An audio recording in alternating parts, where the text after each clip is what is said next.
Comment choisit-on sa première montre mécanique? À partir des avis clients d'Ali Shoes, bien sûr. Mais ça peut être un coup de cœur. La magie du hasard. Une quête mûrement réfléchie. Qui sait, l'avis d'un expert, qui sait tout, mais qui n'aime rien. Beaucoup d'ingrédients sont à utiliser, aussi nombreux à cuisiner que le nombre de montres sur le marché. On a un exemple aujourd'hui avec Noah à côté de moi. Il nous raconte tout sur le pourquoi il a choisi la nouvelle Tudor Black Bay 41. C'est parti pour un nouvel épisode de Petite Montre entre amis.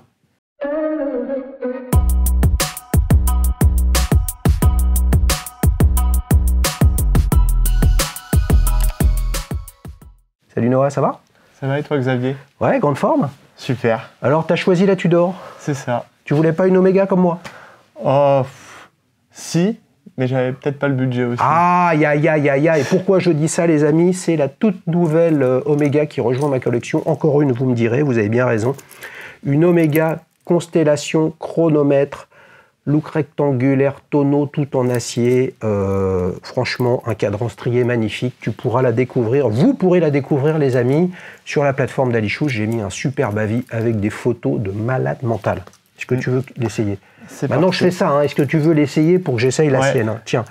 Alors, on va faire le test du poignet de poulet, de rat, et ça se présente pas mal. Ça se présente pas mal, les amis. Tu vas devoir la garder. Ouais, bah voilà. Eh, t'as gagné une Omega, j'ai gagné une Tudor. Pas question, les amis. Alors, on dirait une Black Bay 58 d'une autre couleur. C'est presque ça, mais pas la même taille. Pas la même taille? Alors, ça, c'est quoi, ça? Tudor Black Bay 41, nouveau modèle. Nouveau modèle 2023, du coup, avec, moi, du coup, j'ai pris le bracelet 5 mailles. Ouais. 5 mailles, avec des mailles ovales qui est vachement confortable. Et puis après, cette lunette rouge qui, moi, me fait chavirer vraiment. Donc, lunettes rouges, index et chemin de fer sur le cadran doré. C'est ça. Ça existait comme Tudor Black Bay avant, ça? Comme Tudor Black Bay, il y avait eu d'autres coloris de celle-ci, la bleue. Enfin, la lunette bleue et aussi la lunette verte. Ouais. Et en 2023, ils ont sorti cette lunette rouge qui, quand je l'ai vue, moi, j'ai fait... Ça doit être celle-là. Ça doit être celle-là. Il va nous raconter son cheminement, mais ça me permet de mettre les pieds dans le plat tout de suite, les amis. J'ai mis un temps à comprendre que, en fait, vous allez me dire, je suis peut-être mongolien, hein, c'est possible, hein, mais il y a la, attention, hein, il y a la Tudor Black Bay en 41 et il y a la Tudor Black Bay 41. C'est ça. C'est un truc, les mecs, il faut faire des études supérieures. Qu'est-ce que tu fais comme étude, toi? Des études de commerce. Eh ben voilà, purée, il va bientôt, ça va être un marketeur chez Tudor, les amis, on va se régaler. Alors, pourquoi tu es allé sur cette marque, ce modèle? À quelle occasion? Raconte-nous ton cheminement. Alors, il faut savoir que du coup, j'ai eu 18 ans récemment, là, en septembre. Ouais. Et je cherchais une montre pour mes 18 ans, quelque chose qui me permettait de faire un passage, qui me marquait quelque chose, un passage dans ma vie. Et du coup, je me suis dit, quelle montre choisir? J'avais des connaissances en horlogerie assez. Du coup, j'ai regardé les nouveautés. Ouais. Et au début, j'étais pas forcément attiré par Tudor. Je rejoignais plus ton côté Omega. Ouais. Sauf que... Je sais pas où il a vu ça, hein. Sauf que quand j'ai vu le prix des dernières Aquaterra, je me suis dit quand même, le bracelet 3 mailles est magnifique, mais le budget, lui, il n'est pas là pour le moment. Donc, j'ai Attends, combien ça coûte une Omega Aquaterra? Je crois que c'est 7 900 €. 7 900 balles? Ouais, je crois les dernières Aquaterra, j'ai pas envie de dire de... Avec les index agressifs, là, on a l'impression que ça va te poignarder à chaque, à chaque index. Ah, moi, ils m'ont poignardé, mais peut-être pour mes 20 ans, mais pas pour les 18 en tout cas. Ah la vache, le coup de poignard financier au-delà du coup de poignard visuel, ok? Donc, mais tu regardais ça... T'es allé, je sais pas, t'es allé à Watches and Wonders, tu vas, si t'es en région parisienne, tu vas, je sais pas, au printemps, au Galeries Lafayette, chez Bucherer, ou tu regardes en ligne, tu fais quoi? J'ai regardé pas mal de vidéos déjà, et puis après, je me suis dit, vers les vacances de juillet, j'ai commencé, il n'y a plus cours, donc je me suis dit, c'est le moment de regarder un peu ce qui se fait. Ouais. Et du coup, je suis allé aux Galeries Lafayette, et là, j'étais comme un enfant, j'ai regardé partout ce qu'il y avait, et à un moment, je tombe sur le stand Tudor, et je vois celle-là en vitrine. T'étais jamais allé voir? Non. T'avais jamais regardé? Tudor, non, à cette époque-là, j'ignorais que Tudor était déjà la petite sœur de Rolex. Je connaissais la marque, mais je débutais vraiment en horlogerie. C'est intéressant, ça. Ouais. Intéressant, les amis, comme quoi on ne le sait pas forcément. C'est vrai que si tu vas sur le site de la marque, il n'y a pas de lien, c'est pas écrit. Si vous allez, les amis, dans la section histoire, là, vous allez vous rendre compte qu'il y a des Tudor Submariner, mais faut-il faire le lien. Je veux dire, tu n'as que 18 ans, entre guillemets, donc voilà. Ok, donc tu savais pas? Je connaissais pas du tout. Et j'ai vu cette Tudor Black Bay 41 que j'avais vu au Watches and Wonder quand j'ai regardé sur internet, les nouveautés. Ouais. Et après j'ai vu ce bracelet, la boucle, qui est cette boucle des pointes, franchement, qui est top, avec l'adaptation, enfin leur système T-Fit, qui est génial aussi, qui permet... Tu tires, hein, c'est ça? Tu t'abaisses et tu tires. T'abaisses? Ouais. Hop, je vais essayer de le régler un petit peu mieux pour moi, pour me convaincre définitivement de... Ah oui, non, mais en fait, elle est un tout petit peu trop grande. Comment tu fais dans ce cas-là? Faut que j'enlève... Non, non, justement, je suis à fond là. Là faut que j'enlève un maillon. Faut enlever un maillon. Ouais, t'as fait enlever un maillon quand tu l'as acheté?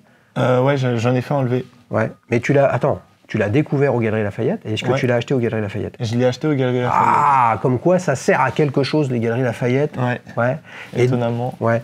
Et avant qu'on revienne quand même là-dessus, ça veut dire que tu es allé voir d'autres stands, etc. Ouais. Et tu as essayé plein de montres? J'ai essayé du coup les Aquaterra aussi. Ouais. Et tu t'es dit bien, mais ça pique. Ouais, c'est ça. Ça pique beaucoup quand même. Ouais. Et du coup, celle-ci, cette Black Bay 41, elle m'a semblé vraiment me convenir à merveille. Qu'est-ce que tu as essayé d'autre chez Tudor? Chez Tudor, j'avais essayé les Royal. Ouais. Mais sur mon poignet, je trouvais que ça rendrait beaucoup trop large. Ouais. J'aimais pas du tout. Et après, c'est la vendeuse qui m'a fait essayer. Enfin, moi, je la regardais. Elle a vu que je la regardais, je pense. Et elle m'a fait essayer. Et là, j'ai fait... Celle-là? Celle-là. Ouais. Mais ça veut dire que... Attends, parce que ça, c'est une nouveauté. C'est une nouveauté au sens... Bon, il y a des choses dedans en termes de calibre, etc. Le bracelet, le réglage fin, etc. Mais la nouveauté est globalement assez simple visuellement. C'est l'esthétique de l'insert de lunettes qui est rouge. Le blockbuster, quand même, je pense, j'ai pas les chiffres, hein, c'est Black Bay 58 ou Black Bay 54. Tu as pas essayé ça? Non, même pas. J'ai regardé, mais j'ai pas essayé parce que ça ne m'attirait pas plus que ça. Ok. Tu t'étais séduit par le rouge? Ouais, le rouge. Tu voulais de la couleur? La couleur rouge m'a convaincu, vraiment. C'est une histoire de coloris et de bracelet après, parce qu'elle existe aussi du coup avec le bracelet 3 mailles. Ouais. Et quand tu l'as essayé la première fois, c'était avec ce bracelet-là? Ouais, tout à fait. Ok. Et en plus, le problème avec celle-là, c'est qu'en plus, il y a la liste d'attente. Il y a une liste d'attente sur ça. Il y a une liste d'attente sur cette nouvelle Tudor Black Bay 2023. Ouais, il y a une liste d'attente. Rien ne va plus, les amis. Ah, moi, j'ai eu de la chance. Comment tu l'as eu alors? Je me suis dit, quand je l'ai essayé en juillet, du coup, je me suis dit, go. Faut y aller, go. Je me suis mis en liste d'attente. Attends, liste d'attente, pas commande? Non. Donc t'as pas payé quelque chose? Non, j'ai pas mis d'acompte, rien. Et en septembre, une semaine avant mon anniversaire, la vendeuse m'appelle et me dit, elle est là. Mais est-ce que tu avais dit que ton anniversaire, tu avais donné la date? Non. Et quand je lui ai dit, quand après je lui ai dit que c'était mon anniversaire et que du coup, pour le moment, ça allait être compliqué, elle a demandé de la garder pour moi et ils ont pu me la garder. Et quand je suis allé la récupérer avec ma famille, elle était pour moi. C'est génial ça. Ouais. Alors quel est le budget? C'est autour de 4 000 euros? C'est ça, 4 490. 4 490. Donc tu as un bracelet, et on peut quasiment l'appeler le jubilé de Tudor. Vraiment. Voilà. Par contre, grosse différence, tu l'as mentionné, mais c'est intéressant pour vous les amis, en tout cas je le précise, c'est que contrairement à un bracelet jubilé Rolex qui est plat dessous, là il est vraiment en grainerie quand on le regarde comme ça de côté, un peu ovale. Ovoïde, voilà. Tu penses que ça contribue au confort, ça? Ouais. Je pense aussi. Je pense. Vraiment, on a un peu moins ce côté là où ça tire un peu sur la peau, là où ça bloque un peu avec les poils. Franchement, non, là c'est... Fais voir comment elle te va, la mienne, là? Oh, mais là, c'est la classe internationale. Ouais, là, c'est absolument fantastique. Lorsque tu as le bracelet On va la qualifier de Oyster version Tudor, à 3 mailles. 3 mailles. C'est celui avec les faux rivets sur le côté, comme sur une Black Bay 58, il me semble. Hein. Je pense, ouais. Je pense. Et après, du coup, il y a la nouvelle boucle dessus. Ok. Boucle T-Fit. T-Fit, c'est ça. Ouais, boucle T-Fit. T'as pas été séduit par la possibilité de prendre un combo additionnel en plus Je crois qu'elle existe aussi avec un rubber. Ouais, tout à fait. Et je m'étais renseigné. Justement, je me suis renseigné là il n'y a pas longtemps. Et en fait, ce qui est étonnant, le rubber en lui-même, il coûte aux alentours de 250 €. Sauf qu'on ne peut pas adapter la boucle de ce bracelet-là sur le rubber. Et du coup, on doit rajouter encore 400 € pour avoir une boucle. 200 plus 400, les amis, égale 600. Franchement, si votre objectif, c'est de pas en vendre, franchement, c'est réussi. Ouais, franchement. C'est dommage. C'est vraiment dommage. Et du coup... je me dis limite pour l'été, autant moi acheter un bracelet d'une autre marque et le mettre dessus que dépenser 150 €. Non, mais bien sûr, parce que surtout si tu le mets l'été en te disant je peux aller à la plage ou quoi que ce soit, etc., il vaut mieux que tu achètes un rubber avec une boucle lambda. Tout à fait. Et je sais que des rubbers, les amis, on va dire, qui s'adaptent, OEM, pour ceux qui sont dans la techno, je ne sais pas trop comment ça s'appelle autrement. En tout cas, qui s'adaptent et qui sont vraiment pas mal. Je suis sûr que tu en as en plus avec l'entrecorne qui va épouser la forme du boîtier, ce qui n'est pas le cas sur le rubber Tudor, où là, tu as le handlink plat. Je sais pas, parce que je crois que ça rentre sur les Tudor en 37 qu'ils ont fait, là. Ah ouais ? Ouais. Il me semble que sur le site internet, justement, tu as un handlink spécifique qui n'est pas d'une esthétique, je trouve, des plus réussis. Ah, le handlink, tu veux dire comme ce qu'il y a aussi sur les Daytona? Le handlink, c'est ce qui fait le lien entre le bracelet et la boîte. Ah, ça peut-être. Ah ouais, t'as peut-être raison. À voir les amis, mais bon, vous avez bien compris que c'était 200 € plus 400 pour la boucle. C'est chaud, mais si tu n'achètes pas la boucle, comment tu fais ? Est-ce que tu peux mettre une boucle standard, une boucle ardillon du marché ou même pas ? Je pense. Ça devrait être bien quelqu'un qui s'amuse à faire ça. Hein. Mais ça, j'en ai aucune idée. Ok. Je suis pas renseigné, je me suis juste freiné au prix. Et... Si on revient sur les caractéristiques de cette montre, on est sur un look de montre de plongée, étanche à 200 mètres, ce qui est pas mal. 3 aiguilles, donc heure, minute, seconde. C'est ce que tu recherchais. Tu as parlé d'un autre modèle qui était la Tudor Royale, qui elle-même est une heure, minute, seconde. Mais il y a la date aussi. Il y a la date et le jour aussi. Ouais, enfin, en fonction des modèles. En fonction des modèles, Et toi, tu cherchais une simplicité en termes de fonctionnalité, ou en fait, ce que tu cherchais, parce que Aquaterra, c'est un peu hybride comme produit. Aquaterra, tu n'as pas de lunettes de plongée dessus. Non, il n'y a pas du tout de lunettes de plongée. En fait, je cherchais vraiment une montre coup de cœur. Pas vraiment une montre de plongée, que ce soit plongée ou plus une montre de ville ou une dress watch. Ouais.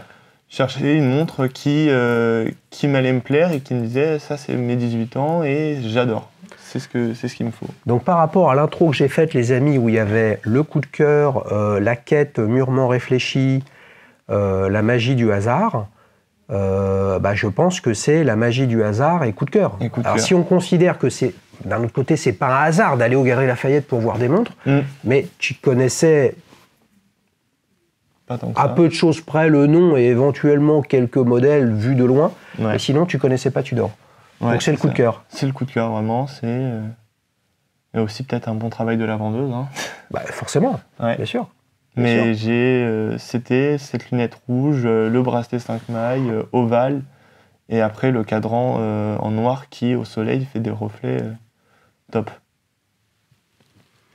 On n'a pas de soleil, les amis, aujourd'hui.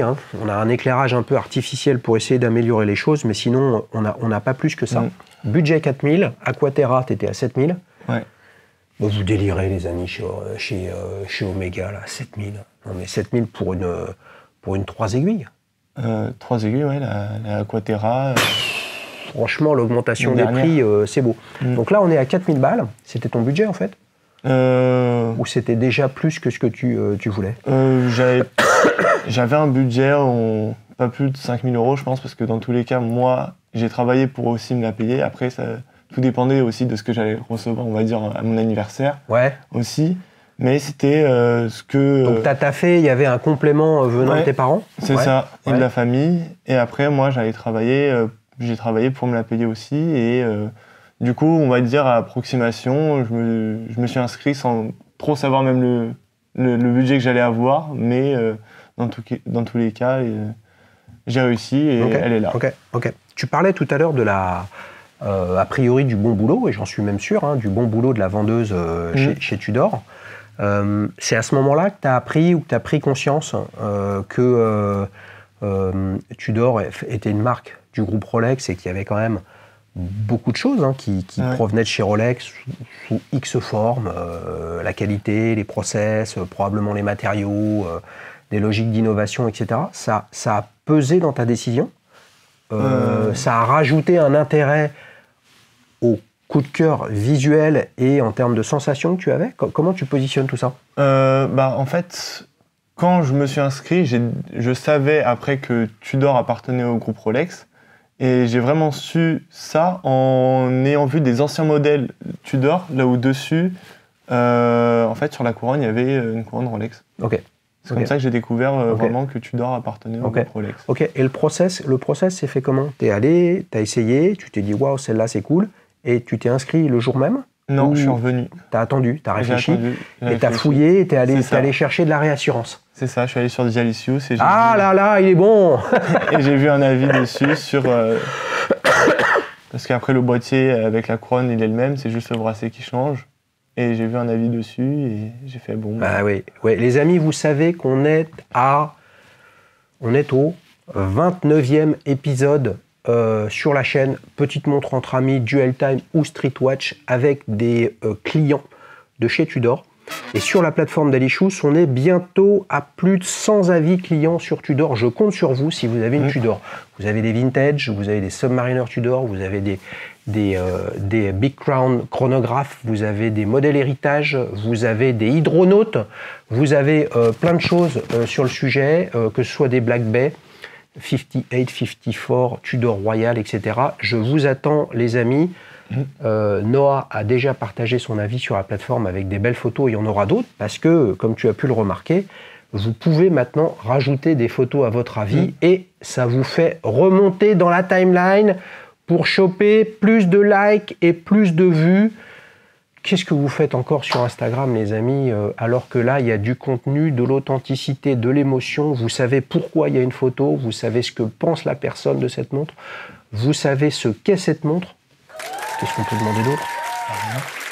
De plus en plus d'avis, les amis. Il faut m'aider à faire passer Tudor à plus de 100 avis sur la plateforme. Si on en vient maintenant au détail que tu préfères sur cette montre, c'est quoi? Le détail, je pense que ce serait la lunette. La lunette? Ouais.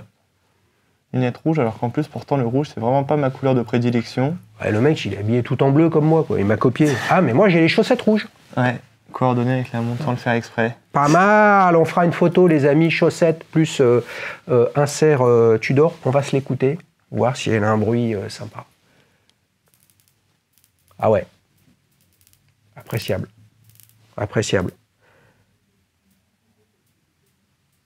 Ouais, lunettes 60 clics. Ouais. Voilà, alors c'est intéressant, très doux. Ouais. 60 clics alors que Rolex c'est 120 clics. C'est intéressant. Elle est très très sympa à manipuler. C'est une petite boutade pour écouter le son, etc. Mais j'en entends d'autres qui n'ont pas la même sonorité, pas la même facilité d'utilisation. Pas mal du tout. Étanche à 200 mètres, t'as l'intention de faire un peu de plongée avec ou quelque chose? Non, même pas. Ouais, juste la vaisselle, quoi. Même pas, je pense.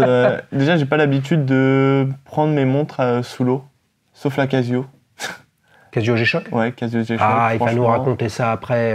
Non, mais j'ai cru qu'il allait dire j'ai pas l'habitude de faire la vaisselle. Non. Attends, mec, oui. Cela dit, le problème de faire la vaisselle avec sa montre, c'est quoi? C'est que les produits, les produits ménagers, c'est quand même pas bon pour les montres. Et puis en plus, un évier, c'est globalement petit, c'est un coup à mettre un pet. C'est ça. T'imagines le beau souvenir, là j'étais en train de nettoyer le plat de la tartiflette et là j'ai un énorme pet sur le bazar. Quel est le petit adjectif qui pour toi caractérise le mieux cette montre? Oula, j'ai même pas réfléchi, tiens. Peut-être lumineuse. Lumineuse? Lumineuse, ouais, parce qu'au soleil, c'est lumineux, alors qu'on dirait pas comme ça avec ce cadran noir, mais finalement... Ouais. Bah après, elle a l'attribut des 58, 58-54, c'est-à-dire verre saphir bombé, qui de fait déforme les index au gré de la manipulation comme ça, etc. Après, on a quand même un cadran qui est noir, peut-être gris sombre mat, voilà, qui n'est pas plus travaillé que ça. Finalement, c'est la simplicité, tout ça. Simplicité, efficacité. T'as pas été perturbé par ces index et ce cerclage? Non. Des aiguilles également dorées? Non, pas du tout. Franchement, non, parce que... T'aimes bien quand c'est doré? Non, pas forcément, parce que je suis pas fan du doré en général, mais sur la montre, je trouvais que ça se mariait très bien, parce que le cadran, il a aussi un noir qui fait que, franchement, ça s'adapte super bien avec le bracelet, la lunette, même le verre qui est bombé. Enfin, d'accord. Franchement, c'est top. Ok, là, on peut pas faire le test. Le traitement luminescent, il est de quelle couleur? Il est vert. Il est vert? Ouais, c'est peut-être mon seul regret. C'est vrai? T'aurais préféré bleu? Ouais, je pense. Ouais, mais bleu, c'est Rolex? Ouais, bleu, c'est Rolex, mais j'aime bien le bleu. Il aime bien le bleu. Et je trouve qu'avec le bleu et la lunette rouge, ça aurait fait quelque chose de top, même si du coup, vu qu'il est vert, il suffit qu'il fasse un peu sombre dans la pièce, et avec les aiguilles dorées, ça se marie super bien aussi. Ben oui, les amis, parce que figurez-vous, le vert, c'est du bleu et du jaune, et le doré, il y a quand même, techniquement parlant, il n'y a pas de jaune, mais en tout cas, c'est une couleur qui fait penser au jaune, donc ça se marie bien, etc. Et puis oublie pas un truc, c'est que si tu es dans l'obscurité, le rouge tu le vois plus, donc en fait vert sur rouge ou bleu sur rouge, rien ne bouge les amis, comme selon l'expression consacrée. Donc là tu l'as depuis très récemment, puisqu'on a compris que ton anniversaire c'était il y a peu de temps, etc. Donc là c'est la Love Story, tu la portes tous les jours? Non, même pas. Même pas? Même pas tous les jours, parce que après il y a les transports, tout ça, mais je la porte. Transport, tu veux dire, tu fais attention? Ouais, je fais attention quand même. Et puis j'ai d'autres montres, et j'aime bien aussi associer les montres aux tenues, enfin tout ça, donc je les mets pas tout le temps. Ah, il nous envoie sur une piste, les amis, mais serait-ce en fait son premier achat de montre mécanique? Pas complètement, mais on n'en est pas loin. Il nous raconte la suite, et la suite c'est quoi? En fait, c'est ses souvenirs de comment il a démarré dans l'horlogerie. Les amis, on enchaîne pour la séquence suivante. Ça t'ennuie pas si je la garde, comme ça je peux contrôler l'heure d'enregistrement? Pas de souci. Donc t'as 18 ans, toutes tes dents? Ouais. Étudiant? Étudiant. Et t'as commencé quand? Vous avez vu, c'est de la poésie ça. J'ai commencé quand? Je dirais que j'ai commencé il y a 2 ans, sans même avoir de montre, à part on va dire les montres Fashion Watch. Ouais. Une Pierre Lanier, ouais. Oh, t'es dur avec Pierre Lanier, c'est pas quand même... Non. C'est des gens qui font des montres. Ouais, c'est une très bonne marque. C'est pas une fashion watch comme, je sais pas, Calvin Klein. Non, pas du tout. Mais c'était ma première montre dans mon introduction en horlogerie, mais j'étais pas plus passionné que ça. J'avais une montre, je la portais, du coup je l'ai eu en seconde. Et après, c'est vraiment en terminale, j'ai commencé à découvrir l'horlogerie. Et j'ai adoré. Et la G-Shock, elle est arrivée quand? La G-Shock, elle est arrivée à Noël de l'année dernière. Ok. Donc en fait, ta première montre intérêt, c'est une G-Shock. Ouais. Première montre intérêt, c'est un cadeau d'anniversaire, cadeau de Noël? Cadeau de Noël. Ouais. Et je la souhaitais en plus. Ouais. Ouais, je la souhaitais, et j'ai eu la G-Shock. Donc tu as une G-Shock particulière? J'y connais rien en G-Shock, les amis. Elle est noire avec un cadre index en bleu et des aiguilles en violet. Donc c'est une G-Shock analogique alors? C'est ça, analogique. Tu voulais une analogique, pas une digitale? Non, j'aimais pas trop Après, quand les poussoirs ils sont plus épais, et j'aimais pas. Ouais. Je préférais juste avoir ma G-Shock, vu qu'en plus je faisais de la plongée, même si ça me sert pas plus que ça. En plongée. Plongée ou snorkeling? Non, plongée. Où ça? En Italie. Waouh! Donc en mer Adriatique ou Méditerranée? Mer Adriatique, dans les Pouilles, là où je viens. Ah, les Pouilles, c'est la botte? C'est la botte, c'est le talon? Le talon, ouais. Talon d'Italie. Qu'est-ce que tu vois de beau là-dedans? Plein de choses, des mérous, On a vu une fois une tortue, enfin après il y a les cavernes, enfin il y a des bateaux. Super, c'est quoi? C'était un baptême ou tu as ton diplôme de plongée? Non, j'ai mon diplôme de plongée. Niveau 1? Niveau 1, c'est ça. PADI SSI. SSI, oh, ouais. C'est des Australiens ça. Ouais, c'est une norme australienne. C'est assez rare les amis SSI hein, comme certification. C'est intéressant, ça me rappelle mes souvenirs, c'est bien. Et tu as passé quand ton niveau 1? Niveau 1, bah du coup, l'été, là où j'ai eu la G-Shock. L'été qui suit la G-Shock. Et tu avais la G-Shock? Et j'avais la G-Shock. Et je plonge avec la G-Shock tout le temps, même si après il y a l'ordinateur de plongée. Mais... Oui, non, mais bien sûr, oui, mais l'ordinateur de plongée, c'est. Il y a aussi du fun, hein, parce qu'il y a de la techno dans l'ordinateur de plongée. Mais bon, c'est avant tout de la sécurité. C'est ça. Alors la montre, c'est le fun. La montre, c'est le fun. Une petite sécurité additionnelle. C'est ça. Ouais, mais ça veut dire que celle-là, tu vas lui faire un baptême de plongée à un moment ou un autre. Si je trouve un faut vérifier si elle est. Est-ce qu'elle est étanche à 200 mètres ou pas hein. Ouais. Attention, hein, parce que quand il plonge, Noah, il plonge à 20 mètres. Hein. C'est 10 fois moins que 200 mètres. Ouais, c'est ça. Oui, bien sûr, parce que niveau 1, SSI ou PADI ou FFNSM ou CMAS, c'est niveau 1, c'est 20 mètres. 20 mètres, c'est ça, bon après...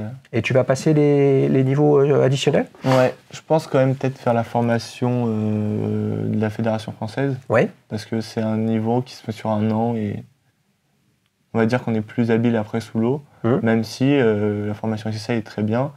Et après, bah, pour pouvoir aller aux 30 mètres, 40, aller voir des belles choses, parce que là où je suis, pour le moment, je suis freiné, je peux faire que, on va dire, jusqu'à 25, j'ai fait 25. Là où tu es en Italie, tu veux dire? Ouais, c'est ça, en Italie, mais après, il y a un super beau avion, il y a un avion sous l'eau. Ouais, qui est à 40 mètres. 40. Et oui, les amis, plongée profonde. Hein, pas la même gestion des paliers, pas la même durée de plongée, pas les mêmes problèmes de sécurité, et il faut minimum niveau 2. C'est ça. Pour plonger et faire ça, c'est cool. Bah, il faut que tu te trouves un rubber, au moins un rubber. Ouais, c'est ça. Ou alors tu mets un natto dessus. Ouais, j'y ai pensé en plus. Ouais. Le natto, en plus je trouve ça pas mal, les nattos, c'est beau. Ils ont mis ça sur les pélagos de la marine. Ok, donc G-Shock. Donc G-Shock, là pour le coup, c'est vraiment la tool watch pour faire de la plongée. Donc tu la portes encore la G-Shock? Ouais, je le mets, hein. Quand il faut faire du sport, quand on fait du chantier, des travaux. Ok, donc c'est fonction. Elle a une fonction. Ok. Et donc, tu es passé de la G-Shock à la Tudor. Ah, qu'est-ce qu'il y a entre les deux alors? Une fait deviner? Une Seiko? C'est ça. Quoi, une Seiko 5, un truc comme ça? C'est ça, Seiko 5. On va dire les nouveaux modèles. Et moi, ça, tu l'as eu quand, celle-là? L'été, là où j'ai fait mon diplôme. Ok. C'est la première montre que je me suis offert moi. Mécanique, on va dire, avec un mouvement automatique. Ouais, Seiko 5, il y en a quand même de toutes les couleurs, dans tous les sens. Donc là, elle est comment, celle-là? Elle est bleue, lunettes bleues. Bleu, lunettes bleues? Ouais. Bleu, lunettes bleues. Elle est bleue, lunettes bleues et cadran de quelle couleur? Bleu. Donc cadran bleu, lunettes bleues, et boîtier après, bleu. Boîtier argent, par contre, boîtier métal. Boîtier en acier. En acier, ouais. En acier, ok. Et celle-là, tu lui as fait faire de la plongée? Seiko 5, c'est étanche à 200 mètres? 100, je crois, parce que vu que le fond de boîtier il est transparent, je crois que c'est 100. Ah ouais? Ouais. Pas comme une SKX? J'ai un doute, les amis, la SKX Seiko 5, c'est la suite de la SKX? Ça existait, les Seiko 5. Ouais, SKX 007, SKX 007, SKX, après il y a SXXK. Ouais, combien ça coûte une Seiko 5? Je crois que c'est 300, 330. Ouais, 330, les amis, ben oui, bien sûr. Et non, mais ce qui est intéressant, c'est que... je vais faire hurler les Seiko fans, là, etc. Non, mais ce qui est intéressant, c'est quoi? C'est que là, on voit bien que pour des jeunes de ta génération, c'est-à-dire quelqu'un qui a 18-20 ans aujourd'hui, donc qui est né au début des années 2000, c'est ça. G-Shock Seiko 5, c'est le binôme magique. On pourrait presque rajouter derrière le trio, la Sainte Trinité avec la Hamilton Kakifield, quoi. Ça ne pas du tout intéressé, ça, une Hamilton Kakifield? Hamilton, non. Moi, je pensais que dans le trio, tu allais rajouter Tissot. Ouais, mais... Oui, non, mais Tissot, on va dire Tissot avec la PRX.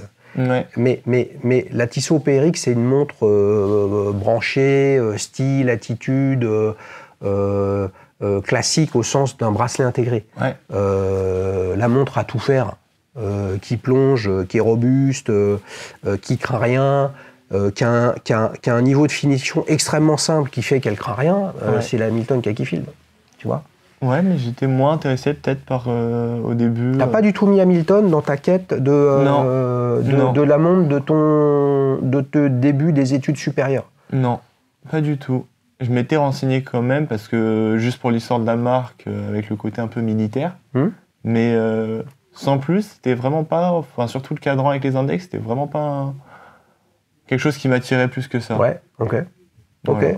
C'est intéressant. Donc toi, ton cheminement, ça a été Casio G-Shock, Seiko 5, et là, Tudor Black Bay 41. Les amis, la Tudor Black Bay 41, pas la Tudor Black Bay en 41. Ouais. Je sens qu'on va se poser des questions sur le sujet dans le célèbre quiz, les amis. C'est parti. Alors, je prends mes anti-sèches. La casquette est là, est à gagner. Ouais. Il a les cheveux longs, il nous vient d'Italie, où il va en Italie fréquemment, dans les Pouilles, il fait chaud, il y a du soleil, ça lui sera sûrement utile. Alors, je t'ai préparé 3 questions, c'est pas facile, hein. 29e épisode Tudor, j'ai dû aller chercher dans les... exactement, dans le retranchement pour trouver quelques questions. Alors, justement, parlons de ces Black Bay en 41 ou 41, justement. Cherchez l'erreur parmi ces affirmations, donc je vais te donner 3 affirmations, sur la Black Bay 41 et la Black Bay en 41 mm. 41, ok. Réponse A, elles intègrent 2 calibres différents. Ok. Donc ça, est-ce que c'est vrai ou non? B, l'une a une lunette de plongée et l'autre non. C, elles sont toutes les deux étanches à 200 mètres. Elles intègrent 2 calibres différents, je dirais. Attends, elles intègrent 2 calibres différents. Ça, c'est vrai ou c'est pas vrai? C'est faux. C'est faux? Ouais, je crois que c'est faux. D'accord, donc pour toi, c'est la réponse A. Ouais. Aïe, aïe, aïe, aïe, aïe, il y a un mauvais départ. Non. Bim, bam, boum, boum, boum. Mais non, c'est vrai, elles intègrent 2 calibres différents. Ah ouais. La Black Bay 41 que tu as, toi, elle est équipée du calibre MT5602U. Ouais. Et la Black Bay c'est pas le U en 41 mm, c'est la MT5601.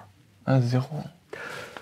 Je commence même à avoir un doute, les amis, tellement c'était pas ultra limpide, notamment sur la com. Il y a un truc qui m'a perturbé. Celle-ci, on le voit, c'est écrit sur le cadran, Master Chronometer. Ouais. Donc celle-ci est certifiée METAS. METAS donc et COSC. Voilà, non, mais parce que METAS, c'est COSC plus d'autres choses, alors que la Black Bay en 41 mm, elle n'est que COSC. Elle n'est que COSC. Eh oui. Eh oui, il s'est précipité, les amis. Une autre différence également, c'est que sur la Black Bay en 41 mm, effectivement, il y a une... ça, c'est vrai, il n'y a pas d'insert de plongée, donc il y a une lunette plate en poly miroir, et le verre saphir est plat. Elle n'est étanche qu'à 100 mètres. Ah, elle est étanche qu'à 100 alors mètres. Que là, celle-là est étanche à 200 mètres avec un verre saphir bombé. Aïe, aïe, aïe, Noah est mené 1-0. Il faut se ressaisir. C'est parti. Alors là, je ne sais pas si c'est son truc, et si ce n'est pas son truc, j'ai peur que ce soit difficile. Mais bon, c'est pas grave.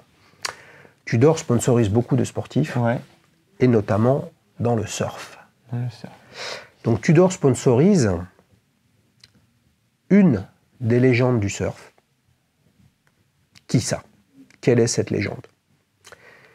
Réponse A, Nick Van Roop. Réponse B, Laird Hamilton. Réponse C, Kelly Slater. Ah, ça va être compliqué. On m'a demandé. T'es pas du tout surf? Pas surf. Alors, est-ce que t'en connais un des 3 là-dedans? Aucun des 3. C'est vrai? Ouais. On est tombé sur une truffe du surf. C'est pas possible. Attends, Kelly Slater. Kelly Slater. Mais le mec, il a au moins 10 titres de champion du monde de surf. Ah, mais je regarde pas du tout. Mais tu crois que je regarde le surf, moi? Non. Bah ouais, mais quand même. Bon, Kelly Slater, voilà, multiple champion du monde, l'une des légendes du surf, avec Tom Curren, etc. Laird Hamilton? Laird Hamilton, non. Lui, il est plus vieux. Mais une légende du surf, notamment du surf sur grosse vague. D'accord. Ok. Nick Van Roop, il est plus jeune, il est tout jeune. Gros surfeur de vagues géantes, Maverick, Jaws, Nazaré au Portugal. Nazaré, ça je connais. Truc de fou. Bon alors, tu choisis au hasard Nick Van Roop, Laird Hamilton, Kelly Slater. On va dire le premier. Nick Van Roop, waouh, oh la vache, le mec. On peut choisir une montre par hasard avec un coup de cœur, mais avec un coup de moule pareil. Là, c'est un truc de fou. Nick Van Roop, bien sûr, figure-toi qu'il est portugais. Avec une maman suisse, tu vois, donc il y a peut-être un petit lien avec l'horlogerie. Il a grandi à Sintra, les amis. Si vous n'êtes pas allé à Sintra au Portugal, je ne veux pas dire de conneries, c'est au nord, ouais, c'est ça, c'est au nord de Lisbonne, c'est l'ancienne ville royale. C'est absolument magnifique à visiter, Sintra, il faut y aller. Vous n'êtes pas loin des plages de surf un peu plus au nord, pas loin de Cascais, la plage, Lisbonne, très sympa. Pastéis, oh la vache, ça joue, ça aussi. On ne mange pas aussi bien qu'en Italie, mais les pâtisseries portugaises, les amis, ça vaut le coup. Pour le coup, l'Air d'Hamilton, lui, est sponsor et partenaire, ambassadeur d'une autre marque, une marque anglaise qui s'appelle Bremont, et Kelly Slater, inévitable Kelly Slater, lui, il est ambassadeur de Breitling. D'accord. On ne peut pas faire de surf, les amis, sans être sponsorisé par quelqu'un un petit peu comme la plongée sous-marine. Tout ça nous fait un bon un partout. On attaque les prolongations pour la troisième et dernière question. Voilà, ça devrait être cadeau, tu devrais le savoir. Ouais. Quelle est la durée de garantie des montres Tudor? Réponse A, 2 ans. Réponse B, 3 ans. Réponse C, 5 ans. 5 ans. T'es sûr? Ouais. Bonne réponse, les amis. Il est bon, il s'est ressaisi. J'ai l'impression que les questions ont été faciles, difficiles, faciles, etc. Effectivement, c'est 5 ans. C'est 5 ans automatiques. C'est pas 2 plus 3, c'est pas 3 plus 2, c'est pas 4 plus 1. C'est assez original, les amis, parce que ça existe depuis le 1er janvier 2020. Rolex, lui, il y est passé en 2015, il y a déjà 8 ans. Et la plupart des autres marques sont à 2 ans, plus 3 ans, plus 1 an, etc. en fonction du fait que vous enregistriez ou non auprès de la marque, le fait que vous preniez une extension de garantie. Qu'est-ce qu'on a? On a PAMGuard chez Panerai, on a GLC, Jaeger-LeCoultre Care, programme qui permet d'avoir des extensions jusqu'à 8 ans, mais ce n'est pas le standard. Moi, je pense que, les amis, il va falloir se bouger sur le sujet parce que tout ça, c'est le contrôle de la relation client, et vous avez bien compris que ça bougeait dans l'horlogerie. Moi, je fais le lien dans ces affaires de garantie avec la percée de Rolex sur le marché des secondes mains, les amis, puisque le fond du sujet, c'est de contrôler la relation client, parce que si vous êtes en direct, quand vous êtes une marque, toi, tu as acheté ta Tudor aux Galeries Lafayette, tu l'as acheté à Tudor. Ouais. Et quand tu achètes une Tudor à un distributeur, Tudor, il fait 2 fois moins de marge que si tu lui achètes en direct. L'intérêt des marques, c'est de vous capter en tant que client final pour pouvoir vous vendre en direct. Est-ce que ça va faire qu'ils vont arrêter d'augmenter leur prix parce qu'ils vont augmenter leur marge en augmentant leur part de marché de vente en ligne, les amis? Je pense que c'est l'orientation du marché. On le verra sur les prochaines années. Tonnerre d'applaudissements pour Noah. Oh là là là là, regardez-le. Vas-y, je te laisse faire l'essai. On va voir si tu arrives à la mettre. Ah, yeah, purée. Ciao, bello, les amis. Il va arriver sur la crique dans les Pouilles. Magnifique, une petite tomate mozzarella avec de l'huile d'olive et du basilic, et puis après une petite plongée. Et là, tu remettras ta casquette au soleil avec la Tudor. Et là, il se dira waouh, Dali Shoes, c'est quand même la classe internationale. Avant de se quitter, les amis, on enchaîne pour la dernière séquence. Quelle est la dernière séquence? La prochaine montre. Et ben voilà. Alors, qu'est-ce que tu as à nous dire sur le sujet? Pas mal de choses. C'est bon, ça. Les choix sont compliqués. Ouais. Il y a quand même cet Aquaterra qui est toujours là. Après, j'ai découvert... Mais attends, ce serait dans quelle... excuse-moi, juste, quelle perspective? Bientôt Noël, pour tes 20 ans, pour tes 25, pas de raison particulière? Pas de raison particulière. Mes 20 ans, j'ai des idées aussi, mais... Mais t'as pas envie d'attendre 20 ans? Ouais. On va travailler pour. Ouais. Mais du coup, la Aquaterra, elle est toujours là. Mais peut-être pas les nouvelles ou... En fait, la nouvelle, ce que j'aime bien, c'est le bracelet. Le bracelet qui est vraiment beau. Mais j'étais plus fan de l'Aquaterra avec ce cadran... strié. Strié, tout à fait. Okay. Et moins soleillé des nouveaux, même s'ils sont magnifiques. Est-ce que tu pourras aller sur de l'occasion? justement, puisque c'est les anciennes. Ouais, tout à fait. Une occasion en bon état, un très bon état même. Ouais. Ça me dérange pas de... Parce que je pense qu'une Omega Aquaterra, en occasion, ça décote fortement par rapport au neuf. Ouais, je pense aussi. Et voilà, en plus, si ça peut me faire économiser un peu, c'est top. Ouais. Sinon, après, j'ai découvert, je connaissais le modèle très bien, mais c'est un modèle qu'on aime moins, enfin, qui est pas très connu chez Rolex, c'est la Explorer 2. Je la vois pas souvent et je trouve celle qui se différencie aussi le plus de la gamme professionnelle. Cadran blanc. Cadran blanc polar. Ouais. Mais plus aussi sur une occasion en ancienne pour essayer de trouver une avec en tritium pour avoir après cette patine que je trouve très belle. Ouais, mais patine sur une Explorer 2. Ouais. Cadran blanc, tu auras comme patine exclusivement la patine des potentiels des index. Ouais, c'est ça. Tu vois, il n'y aura pas de patine sur le cadran. Enfin, en tout cas, pas beaucoup. Pas beaucoup. Parce que la blanche n'est pas sortie il y a très très longtemps non plus. Hein. Non, mais on en trouve. Le problème, c'est que soit on trouve une qui a déjà la patine, et ça, par contre, c'est hors de prix. Ouais. Soit on en trouve une qui n'a pas encore la patine, et c'est peut-être en l'apportant que ça et qui patinera pas.